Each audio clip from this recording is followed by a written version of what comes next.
Author's POV. Turn that off, it's loud. Ugh. Becky mumbled, hugging the pillow closer.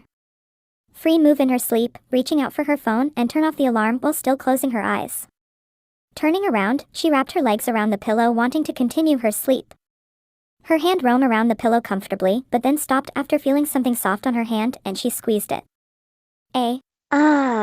Freen's eyes shot open after hearing a moan. She saw Becky's arm wrapped tightly around her, their legs tangling together. She then realized the soft things she's been grabbing is not a pillow. It's Becky's boobs. Becky opened her eyes, having the same expressions as the taller girl. Aga. What the fuck? Freen screamed and fall on the floor. You pervert. What the hell are you doing? Becky yelled, sitting up, pointing her finger towards Freen, and pulled the comforter up. They cursed under their breath. For the whole night, they have been actually hugging each other and not a freaking pillow. Why did you hug me? Freen said, still on the floor. Why did you grope my boobs? Becky hugged her chest, protectively cover her breast, still freaking out with the whole situation right now. She also couldn't believe that she was hugging Freen earlier. I thought I was. Oh god, don't tell me we have been hugging the whole night, fuck. The realization hit the taller girl late as she immediately stood up. Their face reddened, Becky repeatedly slapping herself inside her mind. Freen ran to the bathroom, locking the door, and looked at her hand in disbelief. Damn it. Freen mumbled to herself in frustration, splashing her face with the water, repeatedly hoping that this is only a dream. Becky froze still, completely forgot the pain on her ankle. Her eyes went down towards her boobs as she remembered how Freen's hand grabbing it. Becky's face getting even redder now. My boobs? No. My precious boobs, she touched it. Damn it. Becky added, whining. She then slammed her face on the pillow, letting out a muffled scream. Freen came out from the bathroom just to see Becky having her head buried on the pillow. The taller girl took a deep breath and let out a small cough to earn Becky's attention. Becky looked at her and immediately covered her chest, shooting a death glare. Okay, look, I'm not gonna do that again, okay? It was a freaking accident. Stop looking at me like I'm a pervert, Dora. You are a pervert. Then explain, how did your arms wrap tightly around me after we woke up? Freen trying to defend herself. Becky gulped down her saliva. She also didn't know how did that happened. As far as she know, she put a barrier between them and then the barrier is gone the next morning. I don't know, okay. Gosh. Don't blame everything on me then. They become quiet, both of the girls are trying to process whatever the hell is happening. One thing for sure, it was a huge mistake for sleeping on the same bed. Alright, let's forget whatever happened last night, let's just continue like nothing ever happened, okay? Let's not talk about this anymore. God, why am I acting like we did something bad last night? Freen mumbled the last part. Becky looked at her, still doubting, but at the same time she also wanted to agree with what Freen said, to not talk about this thing again. Becky then took a deep breath before speaking. Oh okay, don't talk about this again, Becky muttered. Alright, great, I am gonna pack my things now, and before that, how's your ankle?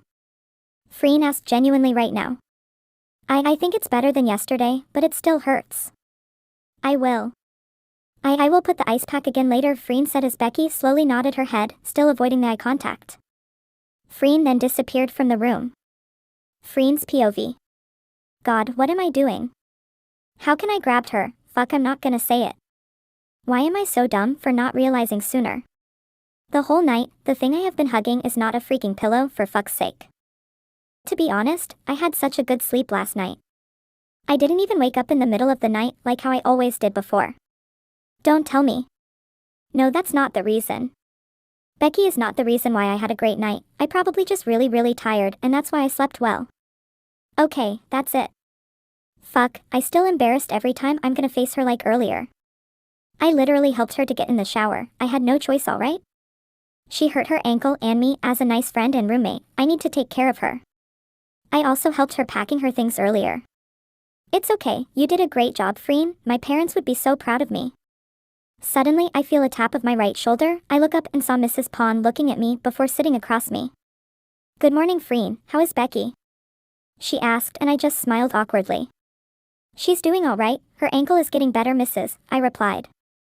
That's good. I almost forgot that your parents are a doctor, she said with a chuckle. Actually, she was in the same high school as my mom before, and basically she is kind of close with my parents. That's why I really do feel comfortable talking to her about everything in school. How's your parents doing? They are doing good. You know how busy can doctors be? Yeah. I know. Are you gonna take medical courses too for college? You have a bright future ahead and you could get the scholarship to apply to Harvard. Freen, Mrs. Pond said, looking at me. I know, Mrs., but I still haven't decided. To be honest, I'm not really interested in medical. I said, being honest to her. Yeah. I don't really want to pursue to become a doctor as my career, but at the same time, I also didn't know what am I gonna do after this or what am I gonna be in the future. That's why I decided to just take medical if I couldn't think of anything anymore.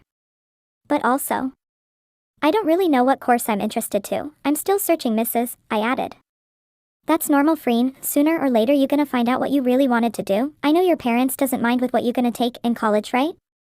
That's already enough for you to decide your future, and beside you are a really smart students. I trusted you to choose what you think is the best for you. Mrs. Pond speak up that makes me calm a bit. I have always feel nervous every time I need to talk about this, especially with my parents. Thank you so much, Mrs., for trusting me.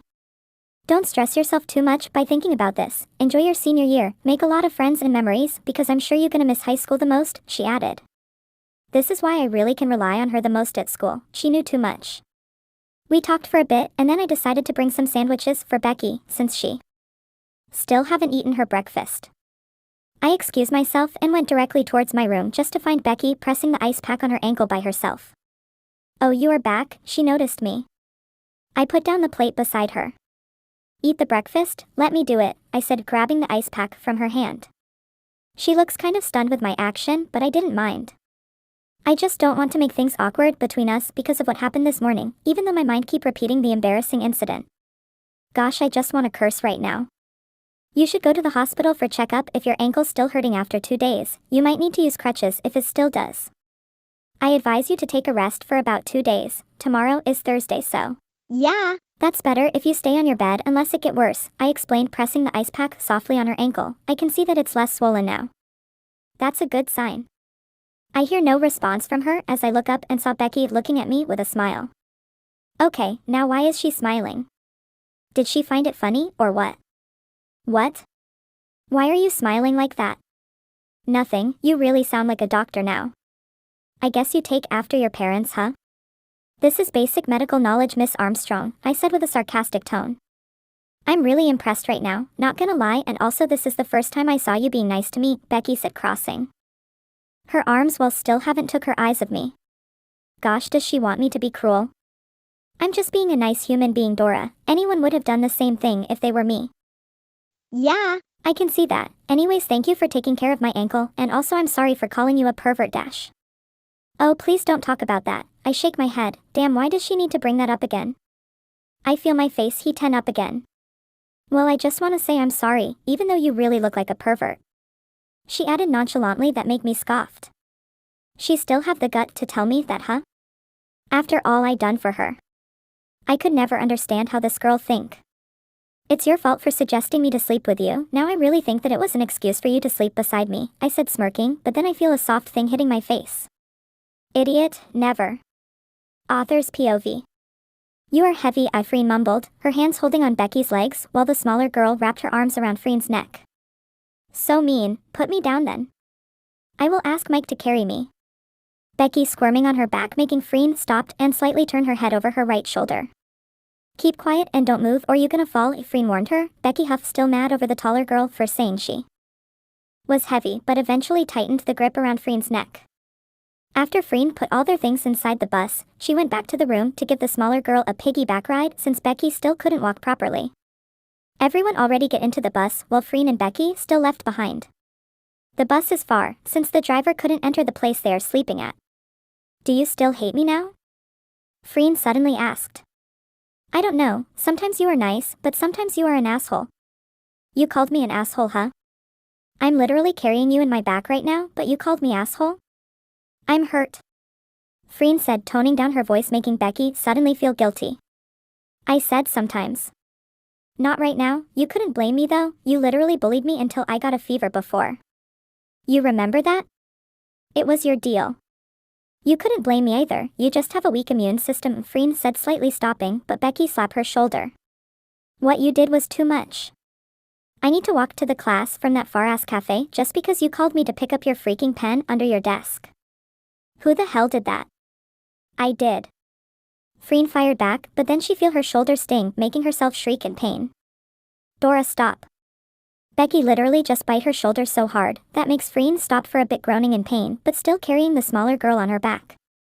That's what you get for bullying an innocent people, Becky said, letting out an evil smile. I will put you down here, Becky, don't play with me, Freen threatened, but then Becky hugs her neck tightly as her left leg wrapped around Freen's waist. Try me. I won't get off. Becky said that make Freen scoffed. Freen gave up from the fight as she just let Becky do whatever she want. Becky unknowingly smiled, putting her chin on top of Freen's shoulder. The taller girl didn't even notice that as she was still pissed off because of the bite. They arrived in front of the bus. As Freen slowly get on the bus, she looks around searching for a seat to put Becky down, and there she saw Mike waving his hand. Becky here. Mike said. Freen brought her feet towards him and slowly put Becky down. Becky sat down beside Mike and looked at Freen. The taller girl didn't even look at her as Freen took a quick glance to Mike before back to Becky's ankle. Be careful with her ankle, Freen said, looking at Mike one last time before turning around as Becky looked at the figure walking away. Are you feeling better now, Becky? Yes, I feel better now, Becky slightly startled, but the replied, smiling to him. Freen sat down on her original seat beside Risa. She slightly moved her right shoulder that Becky just bite. Risa noticed and softly touched her shoulder, making Freen surprised. Is your shoulder hurt? Risa asked, worriedly rubbing her shoulder. Freen just smiled and shake her head. No, it's all right, she's not that heavy, Freen said, referring to Becky. You sure? It's a long walk from the room. If it's hurt I can massage you a bit. No, Risa, I'm really okay, don't worry. Her shoulder is not even aching or what, but one thing for sure, Becky definitely leave a mark from that hard bite. Freen just sighed and closed her eyes. Now it's been 2 days since the trip. Becky's still on her bed looking at the clock showing it's already 8 a.m. Her ankle is getting better now and she can slowly walk by herself. Freen haven't leave a single text after the trip. It's like she was completely disappeared. Becky clicked her tongue, scrolling down her phone. After the incident, Becky couldn't help but to change her perspective towards Freen. She really appreciated what Freen did for her, how the taller girls take care of her throughout the trip. But that still couldn't change anything between them. So boring. I was supposed to go to the school today, Becky mumbled to herself. Becky take her phone and get up from the bed, walking out. She slowly get down from the stairs just to meet with a delicious smell coming from the kitchen. Morning, Mommy, Becky greet her mother, leaving a quick peck on the older woman's cheek. Morning, Princess, I made a breakfast. How's your ankle? It's not that painful now, I can walk, see? Becky said, walking proudly, showing her mother before sitting down on the chair, earning a chuckle from the woman. That's good, but tell me if it's still hurting, okay? Eat the breakfast now. Are you going to work? Becky asked, seeing how her mother's outfit. Yes, honey, I have cases to settle. Me and Dad will be back before dinner, all right? I thought you have a day off today, Becky said, clearly upset, and pouted. It's been a while since Becky last saw her parents together, and she didn't even remember when was the last time they had dinner together. Sorry, honey, I promise to make it up to you, all right? I need to go now. I will see you soon, Princess. Take care, okay? If anything, just call me, the older woman said, leaving a kisses on the forehead before walking away. Becky slumped down on the chair. Now she is having her breakfast alone again. She take out her phone and scrolled down while chewing the sausage until a notification popped up. 𝖗𝖊𝖇𝖊𝖈𝖈𝖆'𝖘. Hey, Dora, how's your ankle? 8:32 a.m. Dora the Explorer, oh, you know I'm still alive? Yeah. It's all right now, why are you playing with your phone? Aren't you in class right now? 8:33 a.m. 𝖗𝖊𝖇𝖊𝖈𝖈𝖆'𝖘. Mr. Ken is absent, so no class. I haven't heard the news of your death yet, so I'm guessing you are still alive. 8:35 a.m. Dora the Explorer, you are still mean as ever, but Yeah. I appreciate that you asking about me, so thank you, I guess. 8:36 a.m. 𝖗𝖊𝖇𝖊𝖈𝖈𝖆'𝖘. You're welcome, Dora, your ankle is not swollen anymore? 8:36 a.m. Dora the Explorer, I can walk now and it's not swollen anymore. I can go to school next week. 8:37 a.m. 𝖗𝖊𝖇𝖊𝖈𝖈𝖆'𝖘. Great, so I don't need to carry you around. I almost broke my back, you know? 8:39 a.m. Dora the Explorer, excuse me? I am not that heavy. 8:39 a.m. 𝖊𝖇𝖊𝖈𝖆'𝖘, you are heavy. I'm having a back pain because of you, so you gotta treat me something when you got back to school. 8:40 a.m. 𝖊𝖇𝖊𝖈𝖆𝖘, an iced coffee sounds nice. I heard the new cafe across the school is great. 8:41 a.m. Dora the Explorer, you are seriously asking me to buy you a coffee, huh? 8:41 a.m. 𝖊𝖇𝖊𝖈𝖆𝖘, yes, thank you. See you on Monday. Bye. 8:42 a.m. Dora the Explorer, God, seriously? 8:43 a.m. Becky let out a small chuckle, shaking her head and turning off her phone.